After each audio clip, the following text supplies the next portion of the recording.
We're delighted to have you join us here at the Korea Pavilion for this session.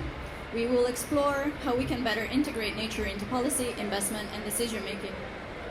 This event brings together voices from government, the private sector, and civil society to discuss both challenges and opportunities in building a nature-positive future. Our goal is to share experiences, highlight innovative solutions, and advance the alignment of nature and climate goals. To open our session, it is a great pleasure to introduce our keynote speaker, Mrs. Satya Tripathi, Secretary General of the Global Alliance for a Sustainable Planet. Mr. Tripathi is a distinguished leader with decades of experience in sustainable development, climate action, and environmental governance. Before founding GASP, he served as the UN Assistant Secretary General and head of the New York office of UNEP. Today, he will share his insight on the urgent need to phase out harmful activities for nature while scaling up nature-positive finance to ensure that economic progress supports a healthy planet. Please join me in welcoming Mr. Satya Tripathi for his keynote speech.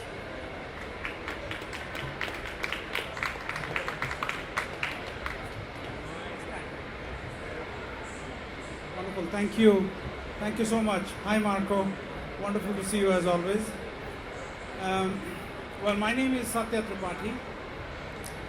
I'm part of an organization called the Global Alliance for a Sustainable Planet. We're an alliance of about 400 organizations, including some of the UN agencies, many multilateral organizations, many civil society organizations, and above all, those in the corporate world that really want to be part of the change that is desperately needed. And I'm glad that Will is here from Federated Hermes. We're very proud that Federated Hermes is a member of GASP, and it's an organization that manages close to $900 billion in assets. And they're really one of the very few financial institutions that took on this very early on. I mean, they were the first globally to put out $1 billion scale SDG bonds, and that was like 6-7 years ago, soon after the SDGs came into play. What do? We build catalytic partnerships for climate action, for environmental action and sustainability at scale. I will share with you two very specific examples of how private finance can actually do public good. I know that this is the investment COP, and it is very important for us to understand that the possibilities we do not see in terms of protecting nature are just because we can't imagine them. It's not that we are less intelligent or less enterprising. It's just that unless you imagine the possibilities, you can't present the possibilities, you can't go find the partners that are capable of those possibilities. Back in 2016, we imagined the possibility of protecting a forest that is 400,000 hectares. It's a rainforest as pristine as those you see in the Amazon. And I'm so glad Marco is here because he was a part of that, a big part of that. Marco then was the CEO of the Worldwide Fund for Nature. And when we built that model, so they had already lost 88,000 hectares. And just for understanding scale, that forest is 6 times the size of the country Singapore. That's how big it is. With every species in the IUCN Red List you can imagine going extinct in that forest, from the Sumatran tigers to the orangutans to the pangolins, and you can go on and on. And we built a partnership with BNP Paribas, the European bank. It was the largest European bank at that time, and they had not done anything like this ever before. So it's again imagining together, And so the 88,000 hectare that was gone already now is a 38,000 hectare sustainable rubber plantation, the first buffer, the world's largest sustainable rubber plantation run by Michelin, the tire company. A 50,000 hectare conservation forest that has been very ably stewarded by the Worldwide Fund for Nature. Has there been challenges? Of course there are challenges. You're talking about tens of thousands of people and equally large number of species inhabiting the forest. But together, it has been possible to create something that everybody, and I was so pleased to see, we then called it the Tropical Landscape Finance Facility, and now here, something new that has been launched also calls itself the Tropical Forest Forever Facility, to do pretty much exactly what we managed to do 16 years ago. $400 million, 50,000 people employed in the forest, 16,000 directly, and 34,000 through the secondary and tertiary sectors of the economy. And with no sovereign money, no subsidies, it's purely private sector. Of course, working with government and organizations and all. That's what is possible when you imagine a different world. It starts with imagining. And then you go around looking for the champions, you find them, you embrace them, and you start working together. Will you see results the next morning? No. It takes months and years. But then the results start coming and you will yourself be surprised. It's literally magic. And now it's 8 years later. Every time I talk to my friends in Indonesia, the ministers and others, especially those at the top levels of the government, who are very helpful in doing this, the government didn't have to put any money, but the government has to be on your side, working as a benevolent partner, not obstructing things, but seeing you as someone who's really there to help their people. So that is extremely important. We brought the same idea to India, and we started working with the government of Andhra Pradesh. They had a boutique program on natural farming, which was doing pretty well, but very small numbers. Now they are the world's largest sustainable agriculture program. 1.5 million women farmers enrolled. And last year, they won the Gulbenkian Prize for Humanity, which is considered the Nobel for Humanity. And it's a €1 million prize awarded by a jury led by Angela Merkel, the former German Chancellor. Many people do not know this about Angela Merkel. She was the president of the first COP in 1995. We're at COP30. And then she was the environment minister of Germany.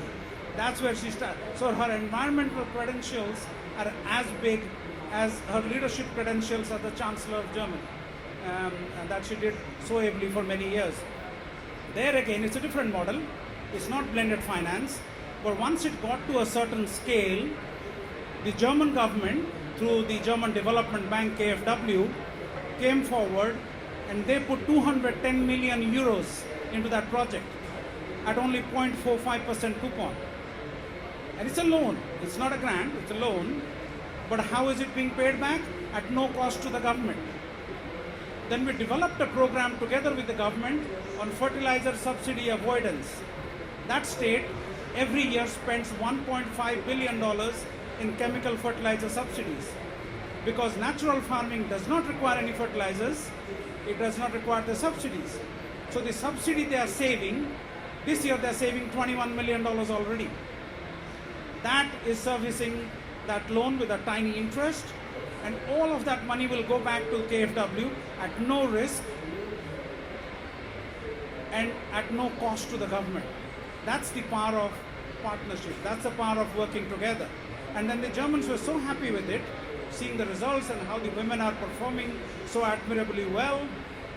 They gave another 20 million euros grant to set up the Indo-German Center of Excellence in Agroecology Learning.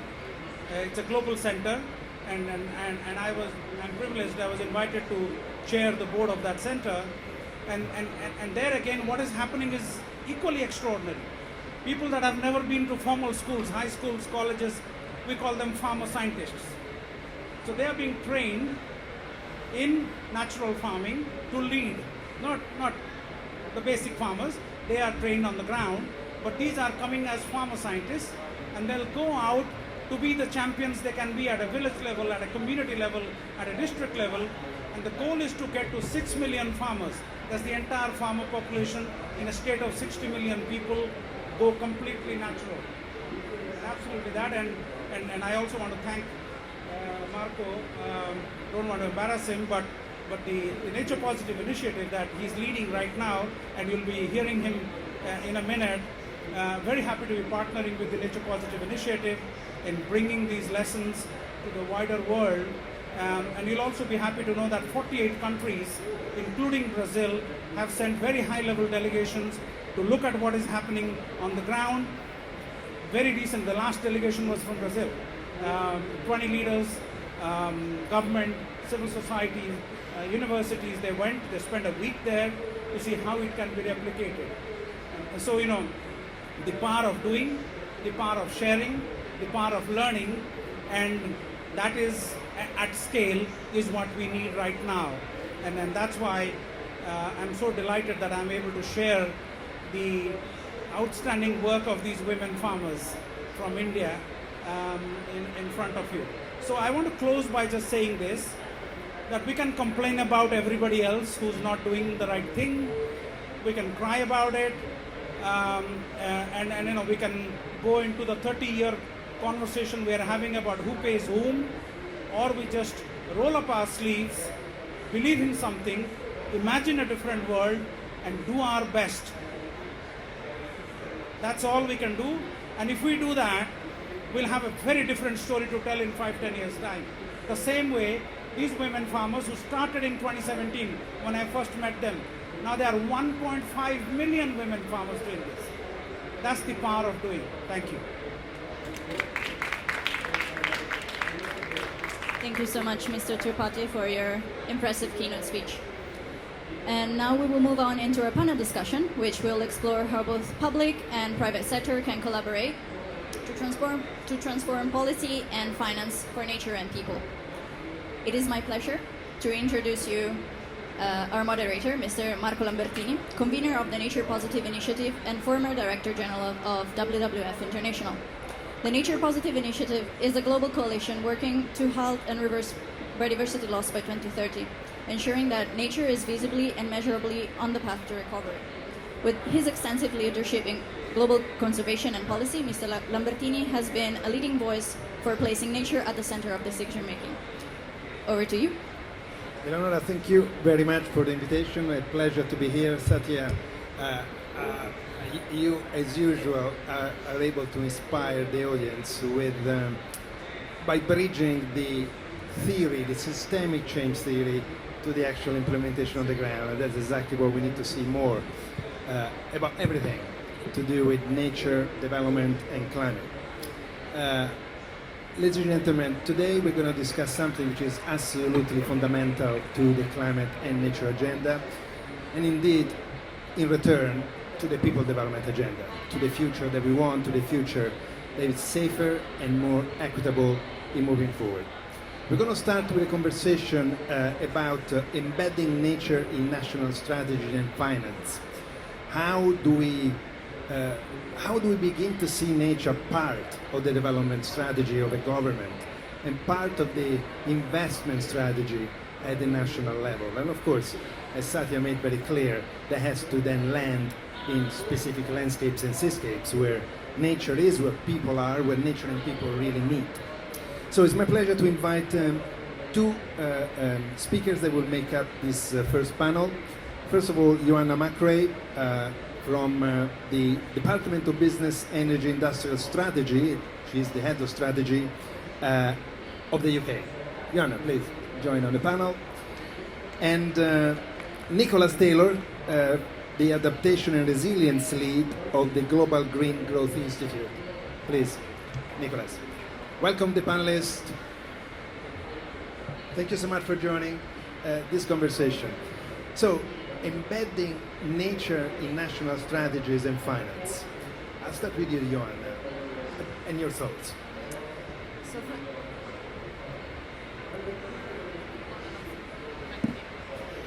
So thanks very much indeed, and many thanks to the government of South Korea for this kind invitation to be here today. So I love the opening challenge around belief and vision, and I'd just like to maybe build on that and to think a little bit about mindset. And for me, I think this journey starts around, we've lived for a very long time thinking that there's something called nature that's out there. It's external to ourselves, it's external to our economies. And I think that nature is reminding us very powerfully that she is not outside of us, that we are one. And to put that in slightly less woo-woo terms, I think we've been treating nature for too long as an externality, and now we have an obligation to internalize nature into our economic decision making. And I think what that means is that, first of all, is a reflection that nature is part of our critical infrastructure. She is too big to fail, and it's quite sobering being here in the Amazon, where the risk of one of the most critical biomes on the planet failing is becoming more and more imminent. And I think in terms of making this transition, we're going to have to remind ourselves very quickly around this interconnectedness. So, for example, what we're seeing now with being increasing pressure on the Amazon is that's having implications for rainfall, which is having implications for the yield of soy, which has implications for the price of chickens in the UK, which are fed on soy from the UK. So that's what I mean about nature is reminding us that she is not external to our economic decision making. And I think that message, I think we'd probably all like it to be landing even more quickly than it is, but I think we are beginning to see that message land in public policy. I work on forests internationally, and I think what we're beginning to see is the contours, only the kind of rough sketches and outlines, but the contours of what I would describe as a forest positive economy taking place. And one of the things that I do is I work on the Forest and Climate Leaders Partnership, a coalition of 36 governments, and we recently published a forest finance roadmap. And what that did was to set out what could be the elements of a different economy which makes it worthwhile to keep forests standing rather than as we are converting them at a really worrying rate. And I think just unpacking the key elements of that just very briefly, I think there are probably two different facets. So one is we need to make sure that some of the incentives, the financial incentives and economic incentives that are driving deforestation in this case or other nature negative activities are shifted so that actually it makes more sense to do the right thing. And there's obviously a long list of things that people are familiar with in terms of subsidy reform, in terms of disclosures, for example, TNFD, TCFD, which are coming into place to help decision makers to better understand what the implications are of their in both public and private sector, and to try to reduce activities that are doing harm. So, for example, in the UK, we have legislation which is basically trying to reform our agricultural subsidies in a way that they're more nature positive. So there's a series of push factors, of sticks that are being used in economies around the world, whether that's here in Brazil, whether that's in the UK, to try to make sure that, for example, public money is invested in ways that is actually supporting the good stuff and less of the more challenging stuff. But I think we need to be very careful as we're designing those that we're not only telling people to stop doing things, but we have a whole set of powerful incentives for people to do the right thing. And I think being here, it has been very exciting to see how a new nature economy is being built. We're seeing this in particular, I think, in payments for ecosystem services, whether that's through the development of robust carbon markets, using, for example, jurisdictional red technologies, whether it's through the emergence of biodiversity credits, whether it's through initiatives like TFFF, all of which are examples of payments for ecosystem services where it's going to, people will benefit from doing the right thing. And I think it's important we don't push the kind of sticks faster than we're pushing the carrots, because, and my final point is, we need to make sure as we're making this transition, and part of our imagining of what this economy looks like needs to be building in that this needs to be a just transition. Because if we don't bring people with us, if they don't benefit, then there will be what we've already seen in the climate space, I think quite strongly, a pushback, and it just won't work.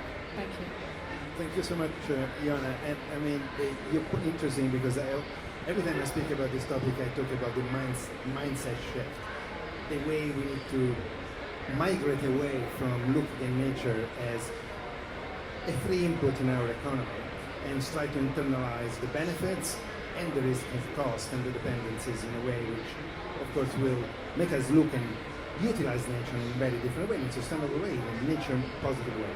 Thank you, Anna. Nicholas, your reflections on this topic, and then I have a follow-up quick question for both. Thank you. Hi, good annyeonghaseyo. Good afternoon. My name is Nick Taylor. It's funny, we have two British speakers here.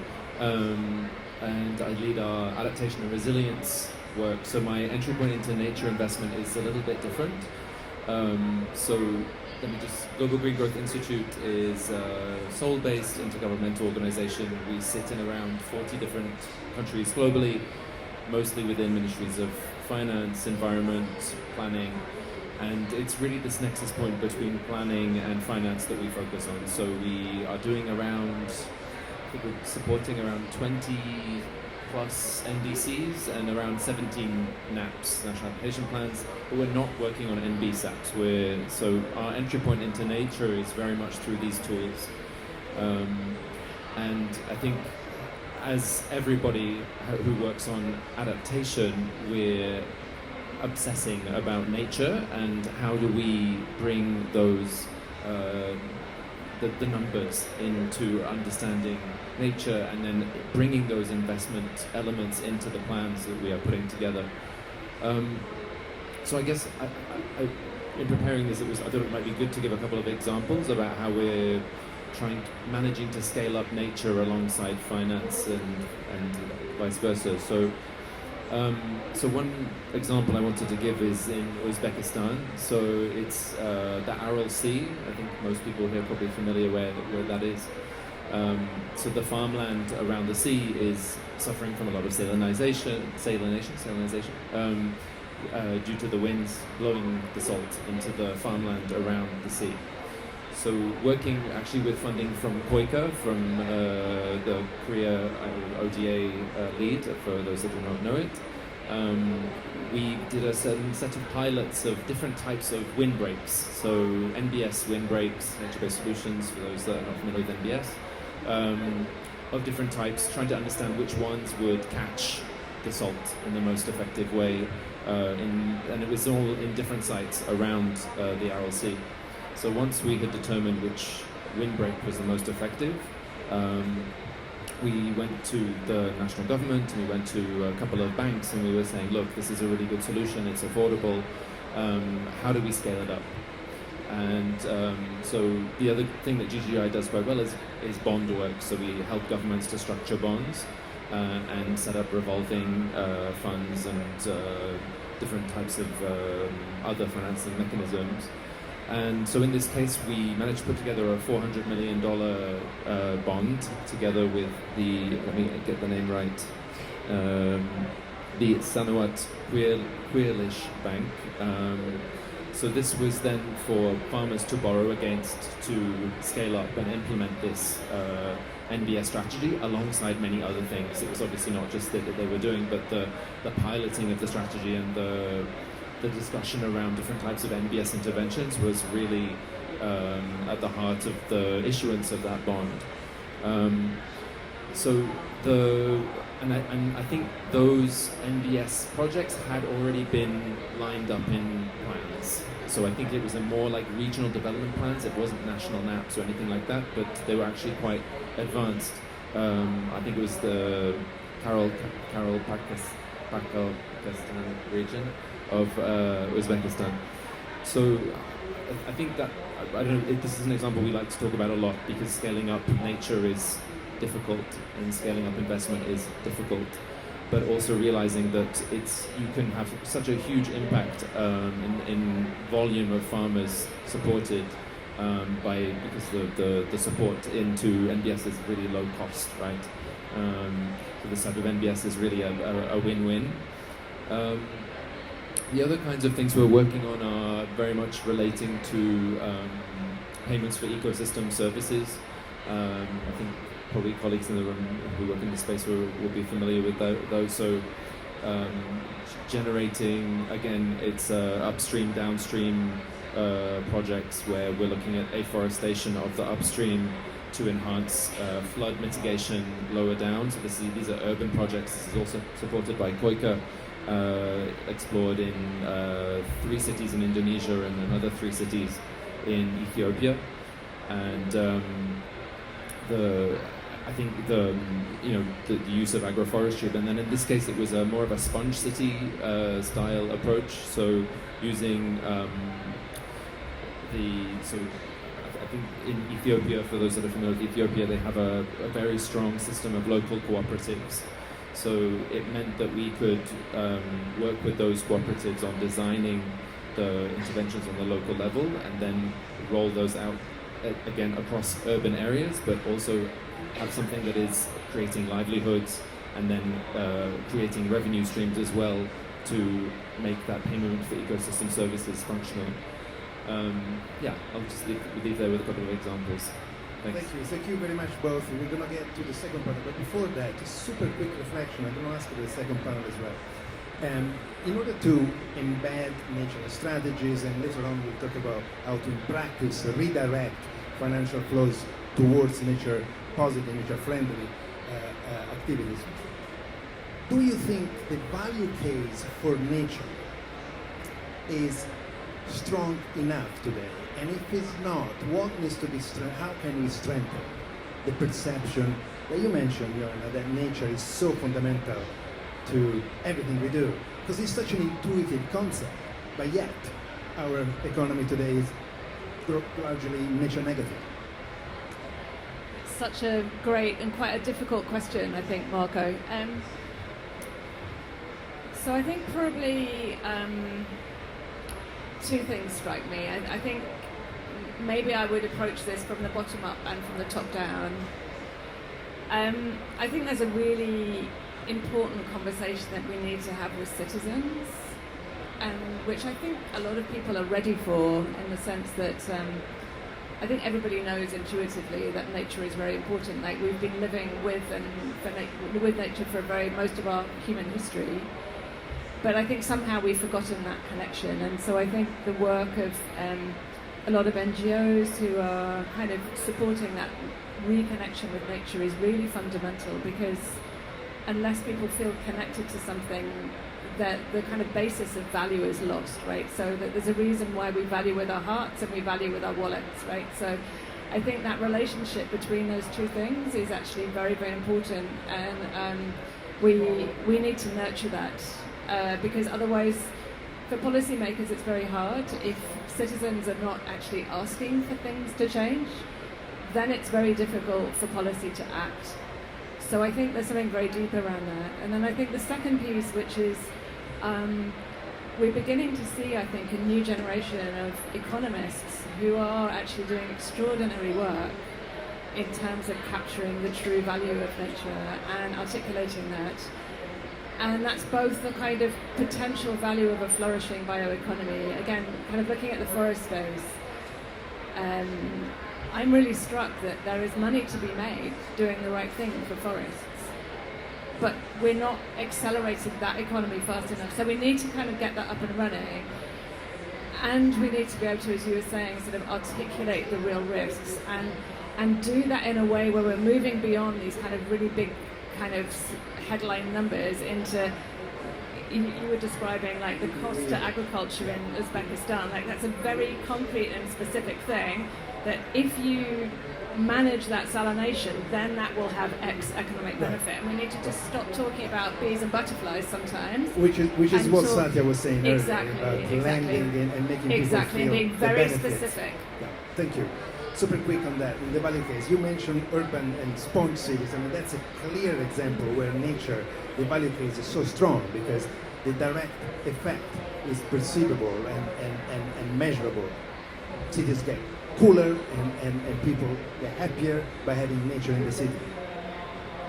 No, I think we spend a lot of time sitting with governments to prioritize projects, right? So this is always a very complex exercise where you're putting together these giant Excel tables where you're trying to determine what people see as important, and you're obviously in working in adaptation, the priorities, or obviously bringing in the vulnerability data, and then really asking people like what is important for you, what is important for where you live, and often you end up comparing things that are really apples and pears. So you're like investments in forests, investments in rivers, investment which obviously related, or I don't know, something like put green roofs on a hospital, And I think the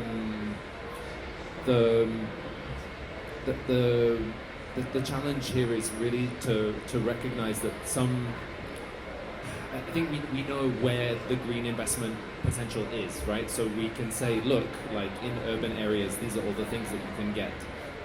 In climate smart agriculture investments, these are all the outcomes that you can get. But I think, and this is a big conversation in the adaptation and nature community at this COP, is like without the real storylines, without the scale story, it becomes too abstract, and you can't help them to make that choice.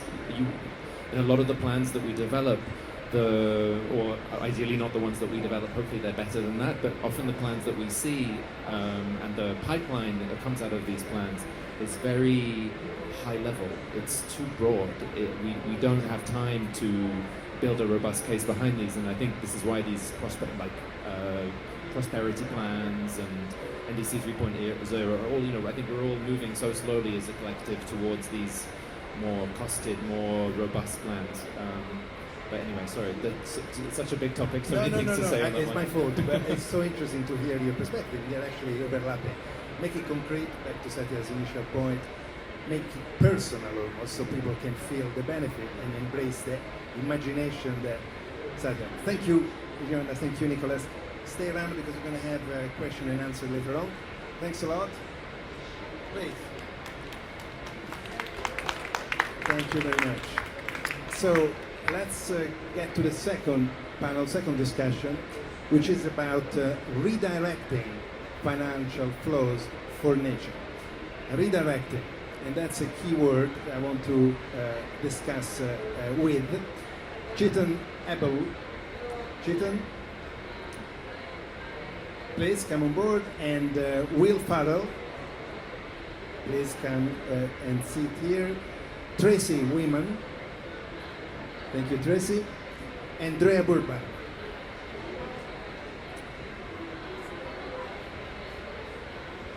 And that's it. This is the panel. Brilliant. So let's start with you, Chetan. You are the manager of policy and policy advisor in TNC. So redirecting, let's really stick to this word, redirecting, because that's really the challenge. There's a lot of financial flows. How do we redirect those flows in a nature-friendly, nature-positive direction? Your thoughts, please. Hello, you guys can hear me? Okay. Yeah. Hi everyone, thanks so much for having me for this panel. I'm Chetan Habale, I'm the Managing Policy Advisor at the Nature Conservancy. I'm the policy lead for our Debt for Nature swaps, or Debt for Nature conversions, they go by different names. And to your point about redirecting, I mean, Debt for Nature swaps are at the heart of that redirection. So far we have redirected $3 billion of sovereign debt that should have been going to private creditors. $3 billion has been refinanced, about $1 billion of that has been unlocked for conservation and nature protection across 6 countries, in Seychelles, in Belize, in Barbados, in Gabon, and then almost exactly a year ago today with Bahamas, and then Ecuador. And I think these are one of the most innovative ways that we can redirect funds. It operates at the sovereign level. It is, I think, one of maybe the only options out there to help countries get conservation and nature finance without increasing their debt. 95% of climate finance flows are a form of a loan, which ultimately is increasing their debt burden, and so we have found a really creative way. Just to give people a little bit under the hood of how we're doing this redirection, our Debt for Nature swaps deal solely with commercial external debt, what is also known as dollar-denominated external debt, known as Eurobonds. These Eurobonds trade in a secondary market. There's a price, and in a lot of these distressed countries that are also highly climate exposed, these bonds are trading at a discount. Through the use of credit enhancement from the MDBs, like the Development Finance Corporation, the Inter-American Development Bank, we've seen this in other countries, like CAF has gotten involved, GCF is getting involved. We are able to help those countries take advantage of that arbitrage, the discounted price on their bonds, refinance it, use the savings to commit to long-term conservation finance. And so we've had success. We've proved that this can work. There's a lot of excitement, in these rooms. Everyone, is interested in trying to do a debt for nature swap. There's a certain number of factors that influence whether it's the right criteria. But yeah, we've had success, and we're excited to work with others to do more. Thank you so much. Since you've been so concise, let me follow up with one question. So obviously there is a clear value case here for government receiving the debt reduction, right? What is the value case for governments that actually undergo the debt? The value case for doing a debt conversion? I'd say there's two situations that emerging markets often find themselves in. They may be in a liquidity stress. They have an upcoming maturity of a bond where they don't have the money to pay it. It could result in defaulting. It could result in potentially a restructuring situation with the IMF. So they are looking for relief options, to avoid that repayment or extend that repayment. Those are the liquidity situations. I think the other situations are more solvency situations where they just want a longer time to repay. It's not necessarily that they don't have the money. They just need a maturity extension and to smooth out their kind of repayment profile. I would say in a lot of the debt conversions that we've seen, primarily Belize and Ecuador involved the liquidity situation. They had big upcoming maturities. They didn't have the money to pay it, and the bonds were highly distressed, trading at a deep discount. So there was a lot of principal savings in the refinancing, of course interest savings and other things. When we looked at Gabon, Barbados, Bahamas, the bonds were not trading at a huge discount. And so it was more about that solvency question. They just needed a little bit more time, so they got, on average, a 6 to 7 year extension on repayment.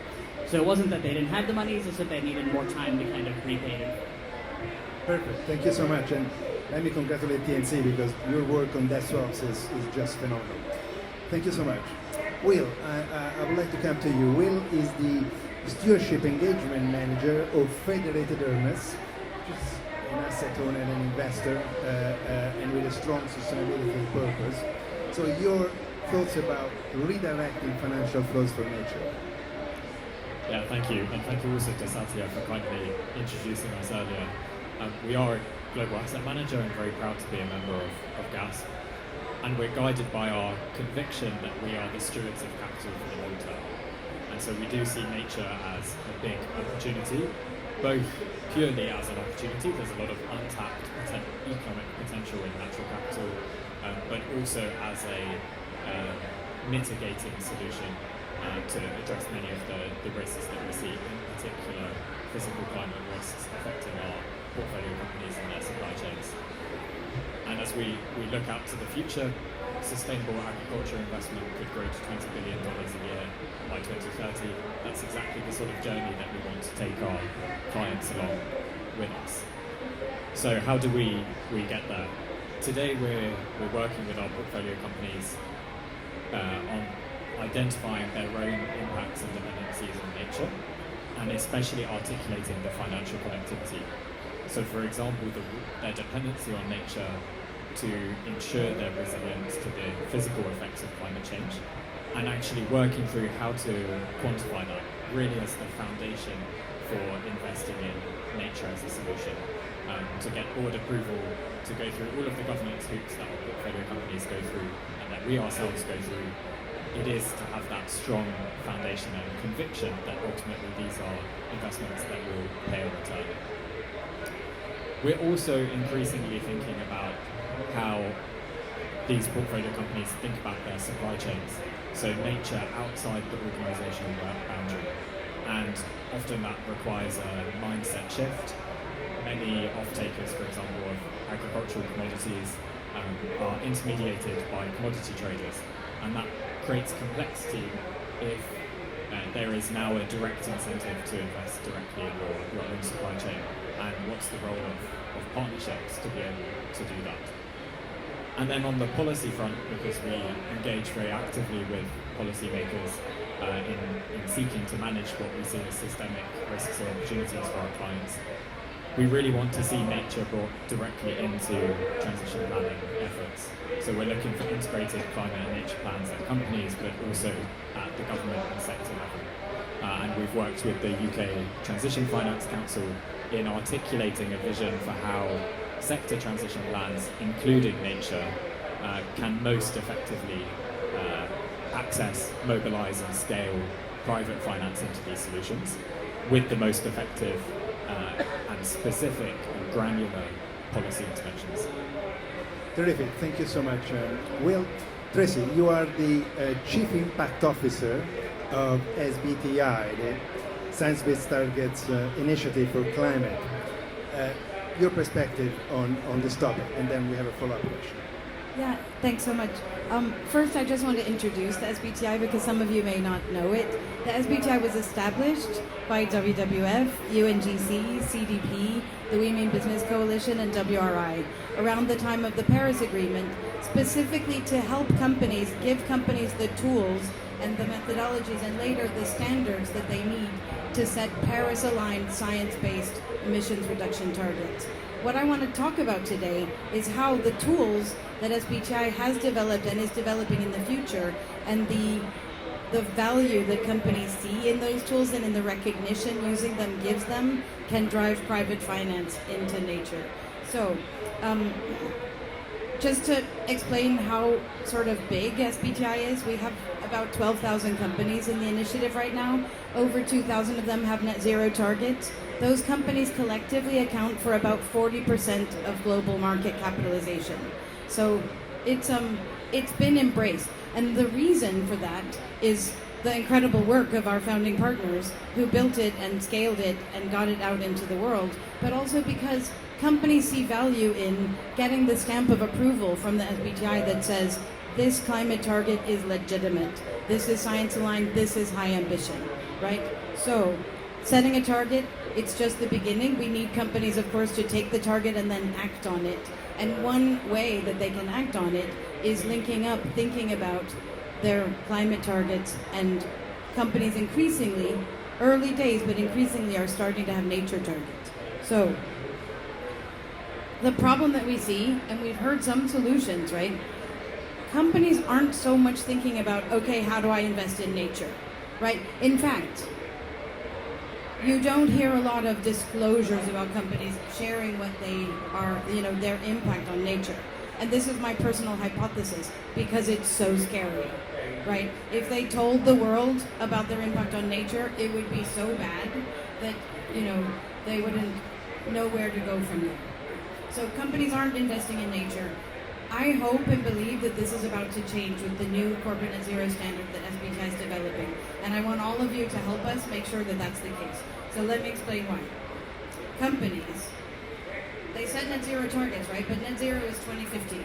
And between now and 2050, they're going to continue to emit. Even the ones that are really doing the work and their emissions are reducing quickly. So the next iteration of the corporate net zero standard, which is out for public consultation right now, introduces a new concept that is about taking responsibility for your ongoing emissions. Okay, it's called ongoing emissions responsibility. This encourages companies to take voluntary responsibility for their ongoing emissions now, not at the end when they get to 2050 net zero and have a little bit left. To start now. That means that they can voluntarily start investing in and getting recognition for their investments in nature-based solutions like forest protection and restoration, peatlands and wetlands, soil carbon projects, and other mitigation efforts that are outside of the company's value chain. So these contributions do not replace the need to reduce their emissions, right? That's first and foremost for SBTI that you're reducing your emissions. But it does give you a way to claim credit for this outside of your value chain investments. And this can be an important motivator. Why do we believe it's a motivator? Because for the last 10 years, 12,000 companies have thought that stamp of approval from SBTI was worth having, right? And what have we discovered? We've actually just published a report about a week ago about the business value of science-based targets. We've discovered that having science-based targets means that companies decarbonize more quickly. It means that they have better access to finance. It means that sometimes they have preferential treatment in procurement, especially in government procurement. But if they have a big buyer who has a science-based target, having a target means that they are maybe top of the list.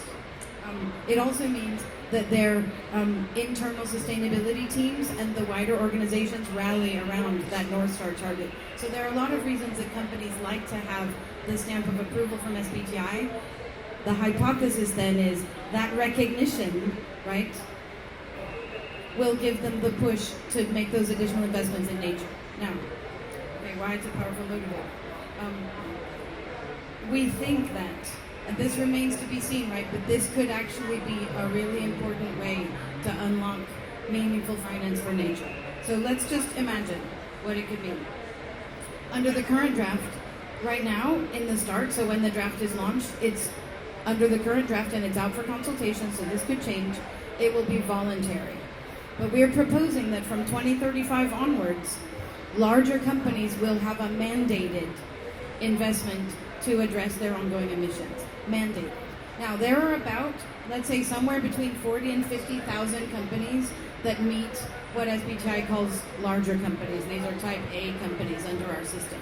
40 to 50,000 companies. Now imagine if 40 to 50,000 companies all had science-based targets, and under those targets they were mandated to invest in their ongoing emissions, and an important part of that investment went to nature-based solutions. So it really could be transformative, but we have to get it right, and I'm going to close up. We have to get it right, and what that means is during the consultation we are asking for stakeholders to feedback on the level, the timing, and the level of that mandatory responsibility for ongoing emissions. So we really need stakeholders who care about companies investing and diverting their finance to nature-based solutions to participate in the standard. My colleague Mila right there can tell you how to participate. I really hope that we can count on GASP to disseminate. We'll talk later about how to do that.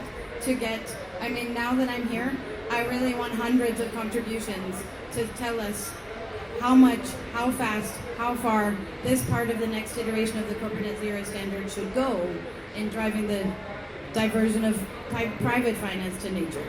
Thank you. Tracy, thank you so much. And let me just say, the job, the work you're doing, fantastic. It's fascinating that how an organization like SBTI, which has no mandatory power, regulatory power, still exerts such an influence on companies because of the rigor that you have embraced and the credibility the company receives from engaging on setting targets on climate. And just also, in parallel with SBTI, in an inserted way, another framework, the Science-Based Target Network for Nature, is also developing targets specifically related to biodiversity. Last but not least by any means, Drea, you are the CEO of Savimbo, which is a very unique, I'm a great fan of Drea on LinkedIn. If you want some provocative posts, follow her because you will have plenty of those. And we would expect some provocation today as well, because these panels need to be spiced up a little bit. But explain a little bit, super quickly, what Savimbo is, and then your point about the direction of measure finance. For sure. So, in answer to your question, the first word I would say is tangibility. Our best renegotiation point is tangibility in general, and that comes from the group, what they were saying, and also what we've been saying at Savimbo for the last 3 years. Forgive me. So, they always say that reality is that which, when you stop believing in it, doesn't go away. And I think Johan Rockström's speech earlier this week basically pointed out the reality that we are now in the not happy place in his planetary boundaries map. I'm a big fan of iteration. I think that if we're not doing something great, we can stop and we can start over and we can do it better. So Savimbo was founded, it's a company founded by and for small farmers and indigenous people. And it was founded in the answer to one question from 2 indigenous men in the Colombian Amazon. And the question was, why haven't we been paid for conservation in 20 years? To answer that question, we formed Savimbo, and we do blended finance, and we have the world's first certified biodiversity credit. So it's based on indicator species, and it's a market that they can access faster more tangibly and more equitably than they could access the carbon market. So let's talk about why. So Sabimba was a little bit like an iceberg. Above the water, we have 3 formal certified projects with 40,000 certified units trading in the UK right now. OTC trading, the first time that biodiversity can trade like oil. Under the water, we have about 40 projects around the world that are in our pipeline. And behind that, we have 400 indigenous leaders in 45 countries and 100 indigenous nations who are not sure if they want to access this market yet. And they are negotiating for 3 billion people that live in tropical forests at the equator. Those people, according to Carlos Nobre at Loggerheads, Daniel Kahneman, like tangibility. Their markets and their economics are based on tangible outcomes. And that's why we did biodiversity credits. So there is a point of alignment for our group and who we represent and who we negotiate for with pretty much everybody in this room. But that point of alignment has to be tangible.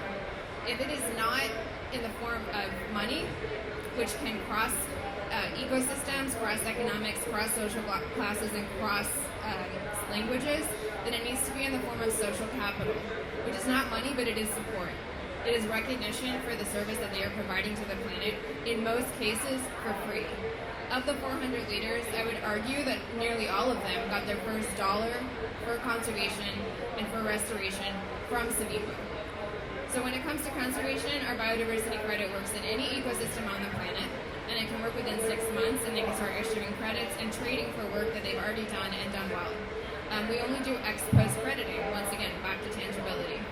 And when it comes to restoration, we're negotiating, but we think our transaction point is going to be sexy trees.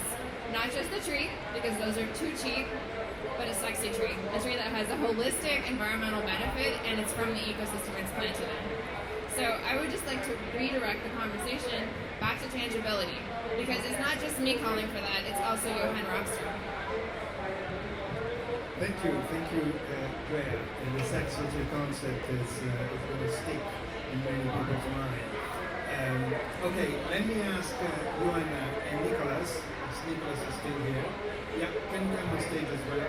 And Satya, maybe you can be ready to chip in as well.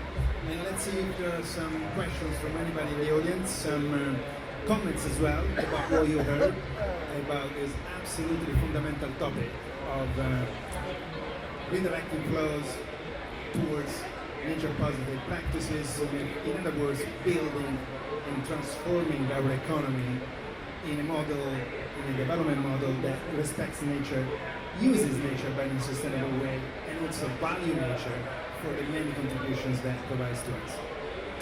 Any questions and comments? That's the most difficult part of any event. Questions and comments from the audience.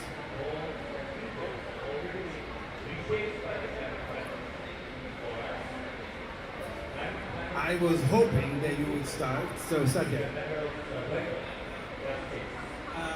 It's a comment, going back to last point. When we were developing the Indonesia project, so I was talking to the CFO of Michelin, so they were looking at it, well, we haven't been able to raise the money, why do you think you can do it for us? We said, well, we are not going to do it the way you did it, because this is about animals, this is about species, this is about people. See what people? We are already working with people. I said, no, you're not. There are 50,000 people there. You leave one person behind, that person will be the nucleus to destroy the forest.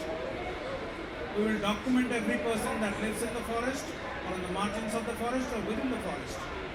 We will make sure that we have a list of everybody who's doing what where, which is something that I got from my humanitarian and recovery coordination past when I was coordinating that gigantic tsunami recovery project. That if you don't know who's doing what where, you're not in control of anything. And that was an $8 billion program. And so they went back and forth and finally came back with a list of 50,000 people. Exactly who's doing what where. That is why that project, a 15-year bond, was retired in 5 years. They paid back everybody. Nobody lost a penny. That's why it worked. You leave people outside, then you are not in reality. Then you are in your imagined world. What happened in Sri Lanka? I'm sure the president meant well. In Andhra Pradesh, that project, we tell people, even when they're excited to change everything, we say, no, only 15% of your land. Try a little sliver. If it works, add some more. So it takes like 5 crop cycles to move people from 0 to 100% conversion. But not a single person out of 1.5 million has gone back to chemical farming. That's the power of iteration. That's the power of incremental understanding of the power of nature. Don't shove it down people's imagination or throat. Work with people. I think I really like everybody talked about it. Now, I really love that for nature swaps. So my big problem with that, apart from all the good it does, is that a lot of, the whole problem about ODA and everything is what? Because governments are corrupt. Governments are inefficient. So this is actually giving them a lifeline. How do you make sure, so that's a question rather, not a comment. How do you make sure that the extra lifeline, whether it's the tenure of the bond or the coupon of the bond, the extra money that gets to their hand, that they really put it into nature? I think that's the big question. And so I'm a bigger fan of creating these kind of things with the people compacts on the ground, but the government is involved, but they don't have the money. People have the money. Thank you. Thank you, Satya. That's, I think it would be good too if you can elaborate that, but also you, Drea, because you also, earlier on in your intervention, mentioned, it has to be money or other form of recognition. And I'm very interested in what the other form of recognition means to really motivate people to embrace. First, let's have answering Satya's point. Yeah. I'll answer quickly the question on how we ensure that governments implement these nature conservation projects from debt for nature swaps. I would say our projects are one of the few times that the Ministry of Finance and the Ministry of Environment are really forced to work together. And one of the reasons is that in the contractual obligations of the new financing, there's a series of commitments that they make. Now, of the 6 debt swaps we've done, 5 of them have been in the marine space. They're all related to protecting 30% of their ocean area. There are high-level commitments that are established as part of the swaps. In the event that the country does not meet one of the commitments or is considered in breach of the commitment, it constitutes an event of a default. And so it kind of unwinds the entire structure. And as a result, the government is highly motivated to ensure that the milestones are met and that the projects are implemented. Now, for TNC, we do projects where we have a country office. That's one of the, we provide technical assistance. We help get the conservation trust funds up and running. That's one of the reasons the Inter-American Development Bank and the Development Finance Corporation are willing to provide credit support. They know that there's a strong NGO partner who's been working on the ground there for decades and can make sure that these get done. Because if they don't, they're dealing with their sovereign debt, and they don't want IDB knocking on the door to repay these creditors. Thank you so much. Yeah, so we realized one thing that's so simple, but we always think sort of miss. Nature does not take restoration in the form of money. You have to give your money to a human that converts that money to nature. And that's really important. It's not every human does that. Not every human that you hand money to converts it back into nature. And so it's really important to know who to work with in the community where deforestation is happening. And it's really important that we recognize who's using our money wisely. And when it comes to planting trees, there's a standing army of about 1 billion small farmers that are happy to go to work. But if we don't pay them, somebody pays them to cut those trees down. And so we've discovered that people are willing to take about 70% of what they would get for extracting, they're willing to take for restoration or conservation. So people are actually willing to take a pay cut across the world in order to go to work for nature. And that's really interesting. I think that's an important part of what we do. Very good point. In my whole career, I met a lot of local people from early days to now. I never met anyone that really enjoys burning down a forest. They have to do it sometimes because maybe they're criminals, yes, but the majority of people doesn't. And so you're absolutely right. We need to provide those incentives. Sometimes the incentives are cheaper for protecting than actually for destroying. Very, very, very good point. Okay, I think so I lost my phone, so I'm living a timeless life.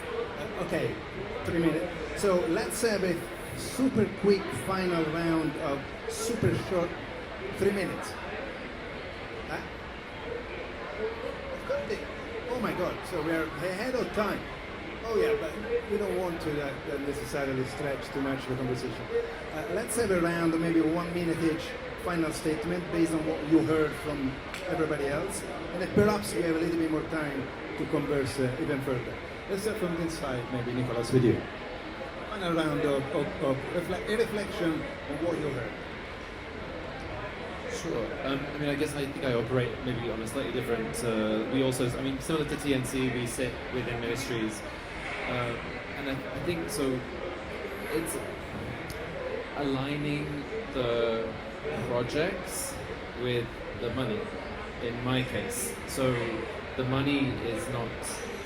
The people with the money are always saying there are no projects, and so I went to an event yesterday where everybody was pledging. There was lots of insurance companies and banks, and they were pledging like we're going to do all this incredible work for adaptation and nature finance, and we're going to stump up millions, and they had all these products that and a market was being created. But there's no money for developing projects. None of them came up with any money for developing projects.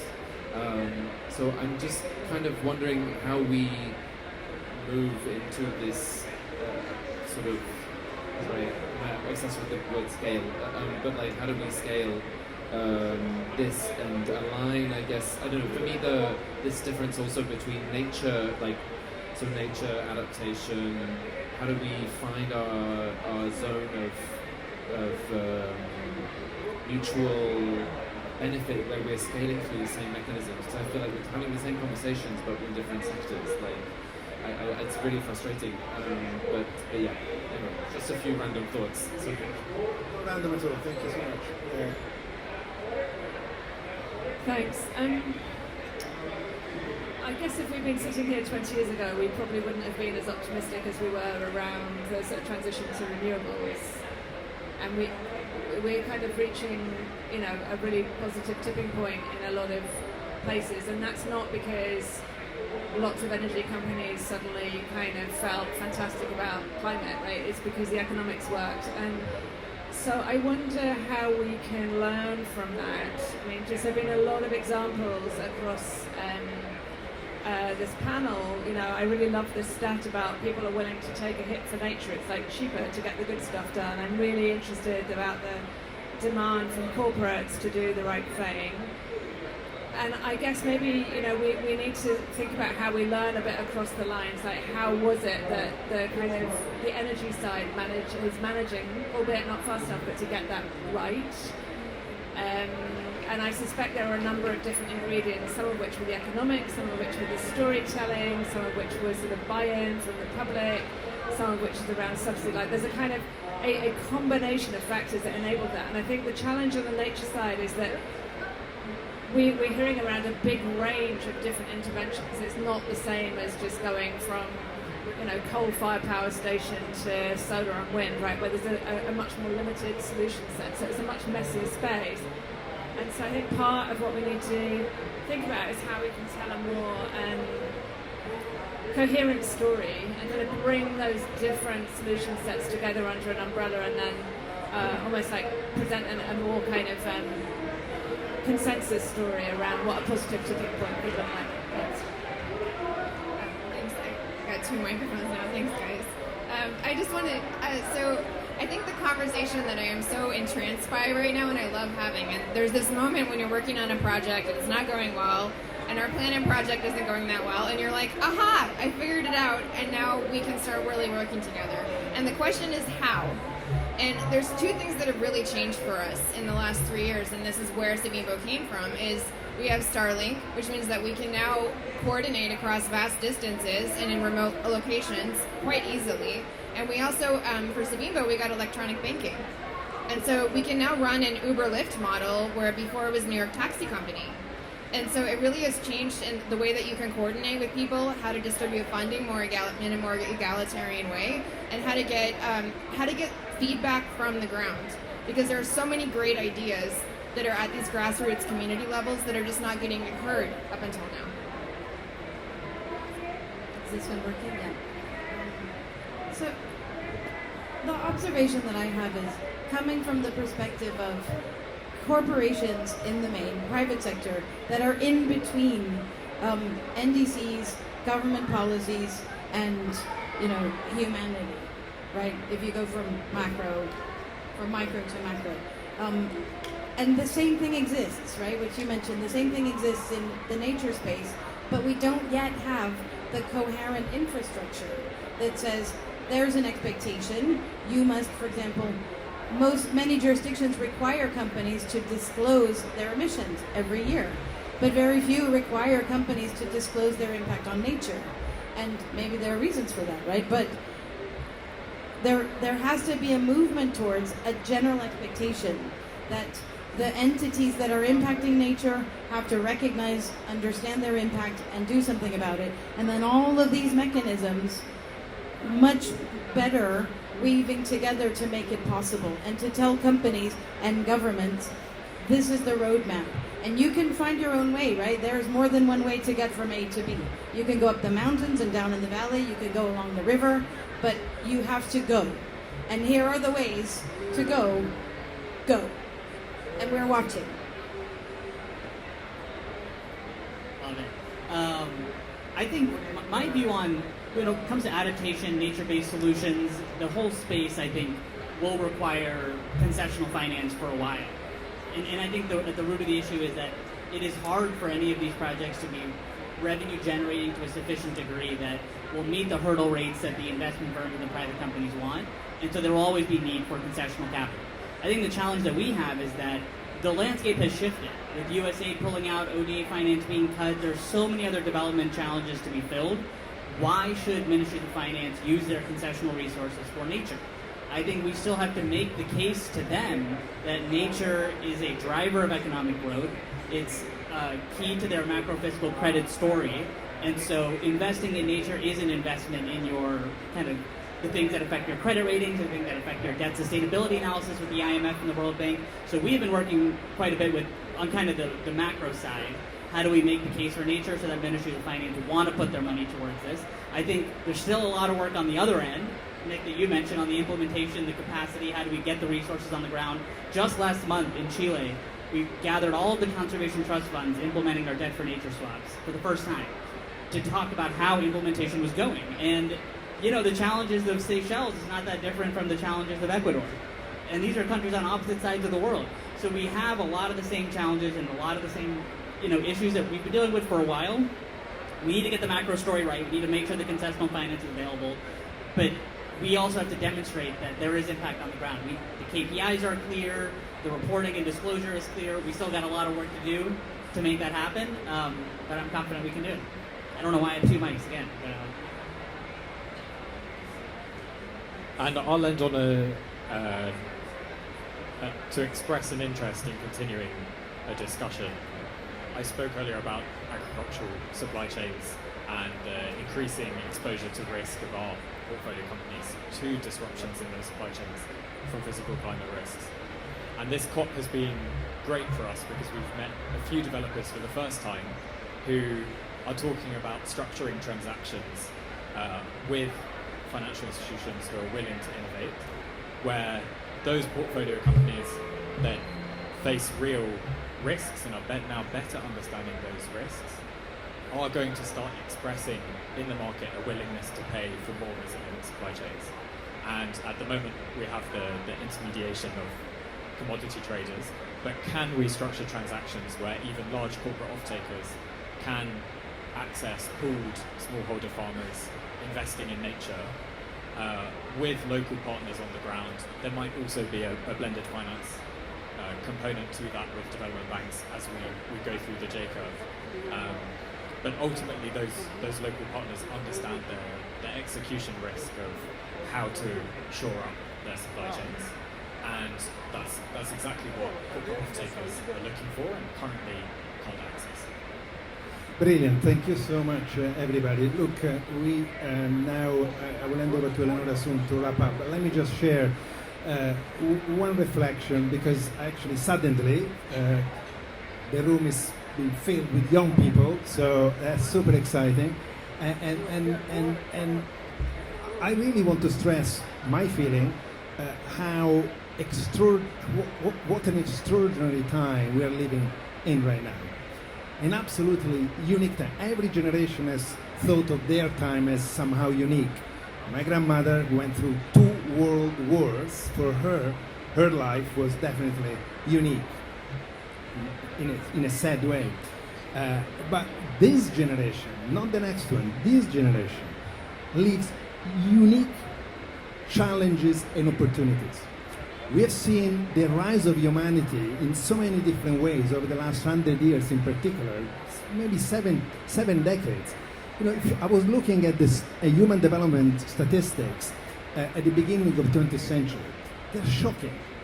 At the beginning of the 20th century, 1900, when my grandmother was already a teenager, so, you know, just a generation away, we had 2/3 of the global population in extreme poverty. Now it's 10%. Still too much, but it's 10%. Life expectancy was below 50 years old globally. Today is around 70. Child mortality was about 40%. Now it's 4%. So we have seen a population, my God, when I was born, there were 2.5 billion people. When I was born, today we are 8. So our species, and I'm provocative here, I'm learning from Drea, has been incredibly successful, like no other species on the planet. So we can't simply point the finger at the bad development of the last 100 years, because it has delivered a lot. There are a lot of poverty, a lot of inequality, but people today are much better off than they were 100 years ago, in so many different ways. Now, what we didn't pay attention during those 100 years of boom was what was happening to nature. Because we've been taking nature for granted, because nature has been always so rich, so productive, there to provide us not just with half of the GDP like many economists do, but everything that matters to us. Nature is everything that matters to us. And now we're at the point where the rise of humanity has gone like that, the decline of nature is gone, and there is this fork where we are living right now, which is, you can look at it as the great threat, because if nature continues to decline, it won't be a happy future for us. But also the great choice that you can decide on. The great choice of either going for business as usual, nature negative, take, ignore the consequences, or the great choice of embracing a nature positive future, which is, by the way, is the only option for the people positive future. So, thank the panel. Please join me to thank the panel for this great conversation. Thank you for being with us online and in person. And Eleonora, I'll hand over the mic to you to wrap up. Just wanted to thank everybody here on the panel.